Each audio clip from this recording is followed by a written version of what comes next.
Finalmente temos uma versão definitiva para o cinema de O Morro dos Ventos Uivantes? Após vencer o Oscar por Bela Vingança e chocar o mundo com Saltburn, a diretora britânica Emerald Fennell anunciou que seu terceiro filme seria uma adaptação do romance clássico da Emily Brontë, uma decisão que no papel faz muito sentido, graças às similaridades dos temas do seu trabalho anterior e do romance da Emily Brontë.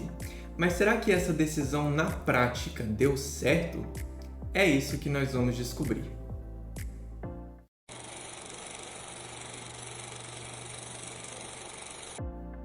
E aí, meus queridos cinéfilos, tudo bem com vocês? Aqui quem fala é o João Pedro, sejam bem-vindos de volta a mais um vídeo no canal do Cinema com o João Pedro. E no vídeo de hoje eu venho aqui falar para vocês sobre um dos lançamentos mais recentes, o qual já está em exibição exclusiva nos cinemas, que é O Morro dos Ventos Uivantes, um filme dos gêneros drama e romance lançado em 2026 e dirigido pela Emerald Fennell.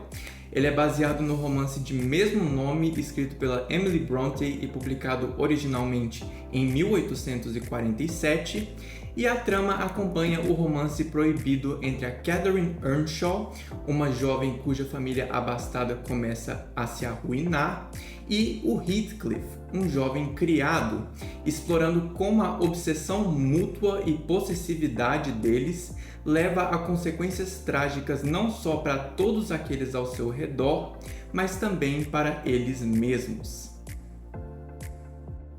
Eu devo dizer que eu estava com expectativas moderadas para assistir O Morro dos Ventos Uivantes, porque por um lado eu sou muito fã do trabalho anterior da Emerald Fennell em Bela Vingança e Saltburn, e eu também li o livro antes da adaptação ser lançada, e eu notei várias similaridades entre o trabalho da Emerald Fennell e o trabalho da Emily Brontë.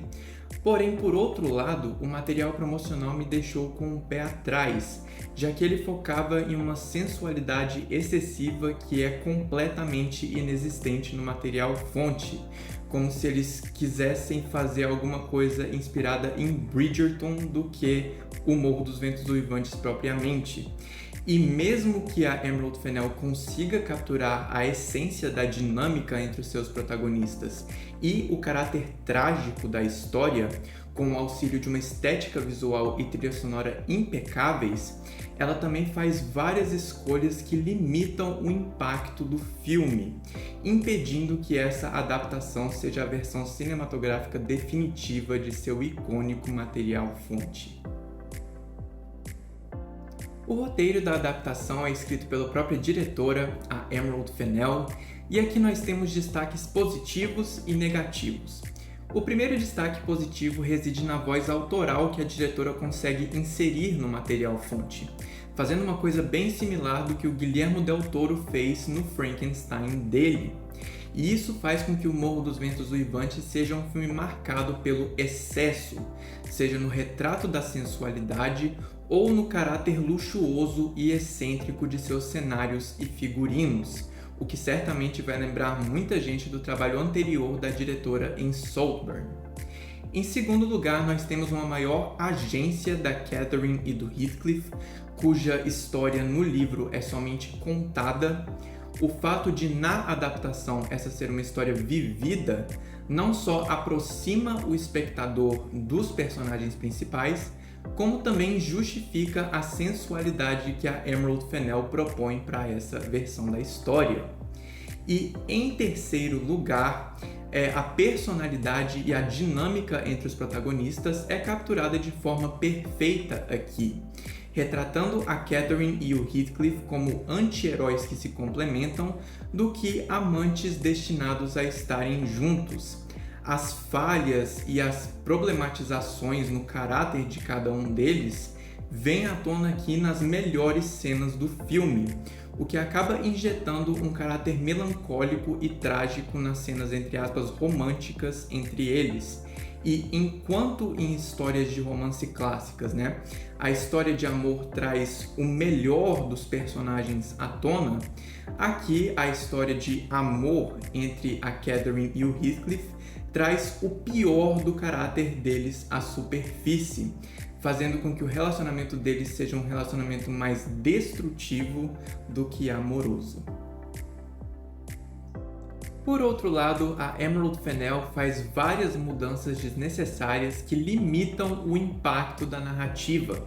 desde a descaracterização ou eliminação completa de personagens secundários que iriam afetar o arco narrativo dos protagonistas, até momentos cômicos que contrastam drasticamente com o tom sombrio do livro. E com a Emerald Fennell sendo uma diretora guiada pelo excesso, é impressionante e frustrante o quanto que ela consegue ser contida no retrato do abuso físico e psicológico que a Catherine e o Heathcliff sofrem ao longo da narrativa. O que é impressionante, novamente, já que a violência, em todas as suas formas, é um dos aspectos pelos quais o livro se tornou notório para começo de conversa. Além disso, pelo fato da adaptação ser somente da primeira parte do livro, a Emerald Fennell não aborda o trauma intergeracional que marca não só a segunda parte da história, mas também impacta o livro como um todo, limitando a profundidade temática do material fonte a um nível que, ao meu ver, é bastante superficial.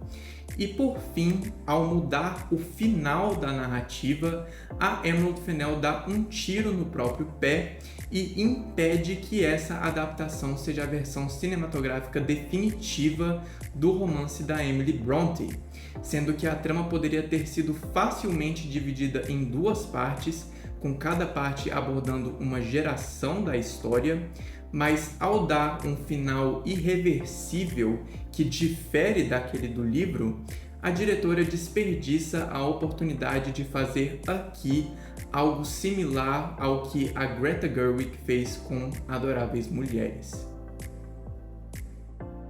No elenco, a Margot Robbie e o Jacob Elordi dominam a tela em performances que são essencialmente complementares. Enquanto a Catherine é retratada como indecisa, comunicativa e incessantemente verbal, com a Margot Robbie encontrando ali sua maior força nos diálogos, o Heathcliff é retratado como incisivo, retraído e expressivo, com o Jacob Elordi encontrando as suas maiores forças na performance corporal.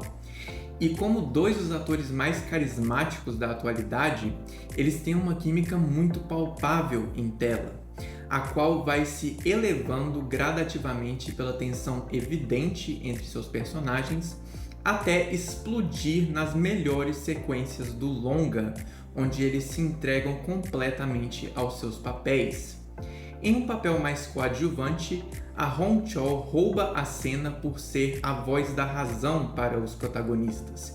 fincando-os na realidade e sendo um lembrete doloroso na situação na qual eles se encontram.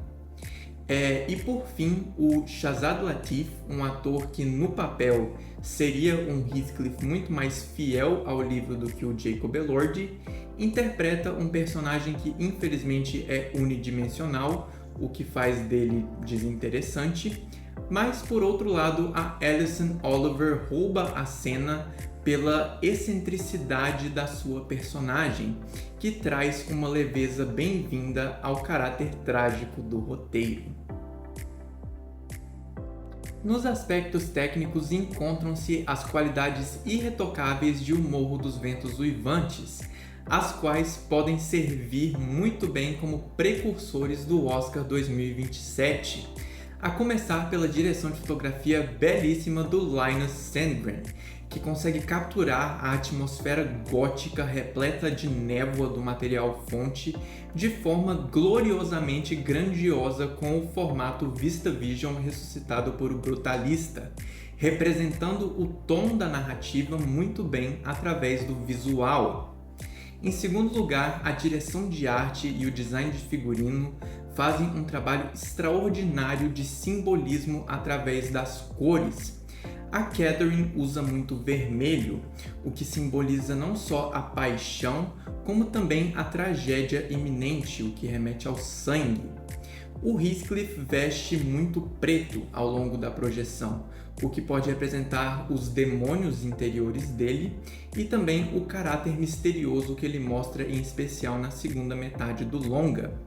E o Edgar, por sua vez, usa muito verde, o que pode muito bem servir como um símbolo da riqueza do seu personagem. Eu achei isso bem legal. E além disso, os cenários são deliciosamente anacrônicos, como se eles estivessem fora de época, o que faz a gente se lembrar muito de um filme do Tim Burton, já que aqui nós temos castiçais em formas de mãos e também paredes que parecem ter sido alcochoadas com pele humana. E por fim, a trilha sonora original do Anthony Willis e da Charli XCX é o complemento sonoro perfeito para uma adaptação mais contemporânea desse material fonte. Com as composições originais da Charli XCX fugindo um pouco do eletrônico e indo para um lado mais orquestral, e transmitindo o raciocínio dos personagens de forma até superior ao roteiro, o que é um feito extraordinário. Resumindo, mesmo que a Emerald Fennell acerte em cheio no tom, nos personagens e na estética visual e sonora de sua versão de O Morro dos Ventos Uivantes, suas escolhas também impedem que essa seja a versão cinematográfica definitiva do romance atemporal da Emily Brontë, resultando em uma adaptação frustrante, superficial e incompleta.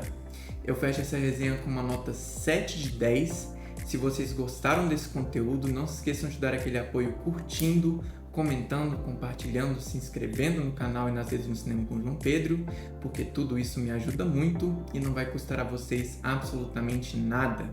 Eu queria dedicar essa resenha para a minha mãe, que está completando 62 anos de vida hoje. Ela, inclusive, foi quem assistiu esse filme comigo no cinema. Feliz aniversário, mamãe, que Deus te abençoe, continue te abençoando, com a mãe maravilhosa que a senhora é. Lembrando que eu tenho camisetas e livro à venda, eu vou deixar todos os links para compra aqui na descrição. E eu espero que vocês tenham gostado de mais esse vídeo aqui no Cinema com João Pedro. Até a próxima, minha gente! Falou!